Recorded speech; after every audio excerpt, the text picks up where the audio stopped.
What's up, guys, and welcome back to another Trailblazer video. And today we're doing a tier 4 relic analysis. And I know these analyses have been absolutely out of order. If you saw any of the other ones, this one is completely out of the blue, considering I've already done an analysis of tier 5 and 6.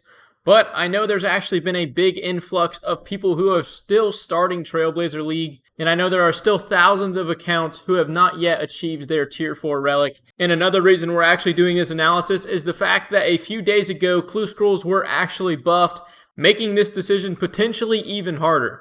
So if you guys are new to Trailblazer, if you have just started recently, consider subscribing to this channel. Check out the playlist down in the description below. There are plenty of helpful videos.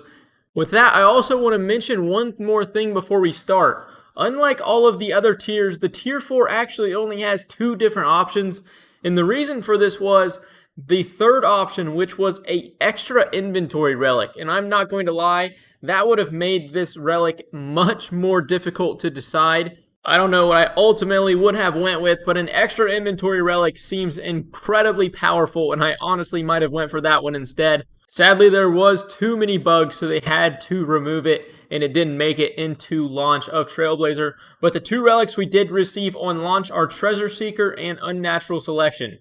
And Treasure Seeker is essentially a clue scroll relic. And instead of just receiving clue scrolls, they are instead dropped in stackable boxes. And along with that, creatures drop clue scrolls at a rate of 1 to 20. Although the clue scroll does have to be on the monster drop table in order for them to drop it, this is still the case. But any monster where there is a clue on their table, it is automatically updated to a 1 in 20 drop rate. Along with that, clue geodes, clue nest, and clue bottles are all 10 times more common. But the real kicker of this relic is all clue scrolls have the lowest number of steps possible for their tier. And if you are a clue scroll lover, this is the relic for you. If you plan on doing all of the tasks associated with getting uniques, this might be your relic. But now for the other tier 4, we have Unnatural Selection, and this is the Slayer option of the tier 4. And when getting a Slayer task, you have the option to choose whichever task you want to complete, and they can be chosen repeatedly back to back. Along with this, all superior creatures have a 1 in 25 chance of spawning, which is incredibly common. And superior creatures will always drop a clue scroll if it's on their table. And along with that, superior creatures also have double the amount of rolls on the lesser creatures drop table. This doesn't include the uniques like the Imbued Heart or the Slayer Gem. And the passive effect of the tier 4 is the League XP multiplier increases from 8 times to 12x, a pretty substantial jump. Originally, I didn't make an analysis on this tier because I felt it was pretty self-explanatory. You either pick the Treasure Seeker if you want to do a bunch of clues, or pick Unnatural Selection if you want to do a bunch of Slayer. And I still believe this mostly stands true. Although recently, as of a few days ago, Jagex made an update to how clue scrolls work.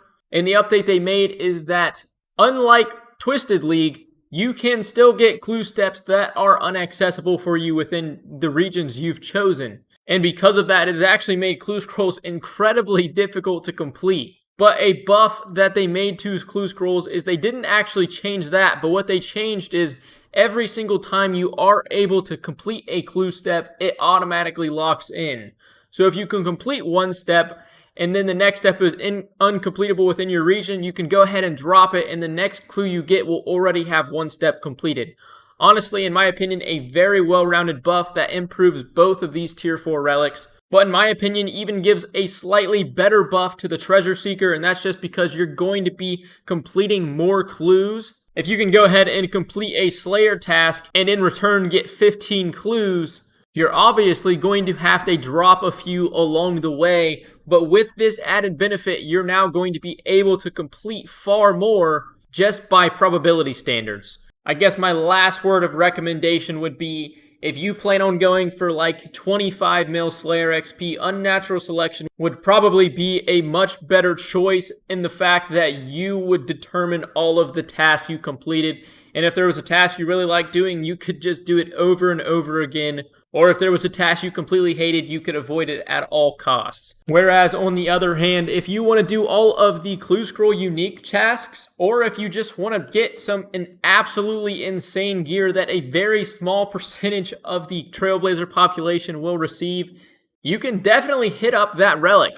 But one other piece of advice that I do want to add on before we end off this video is that depending on the regions you chose, Treasure Seeker might actually be more helpful. For example, let's just say the areas you chose were Desert, Kandarin, and the Wilderness. With these 3 regions, you actually don't have a lot of in-game gear.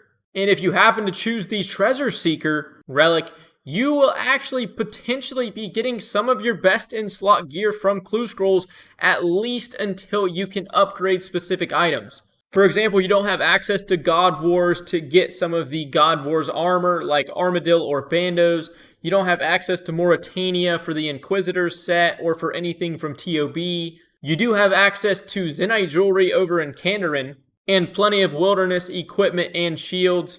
But Treasure Seeker might be a great way for you to get some God D'hide armor. But now that I've added that, I feel like that's everything I've wanted to mention on these 2 Tier 4 relics.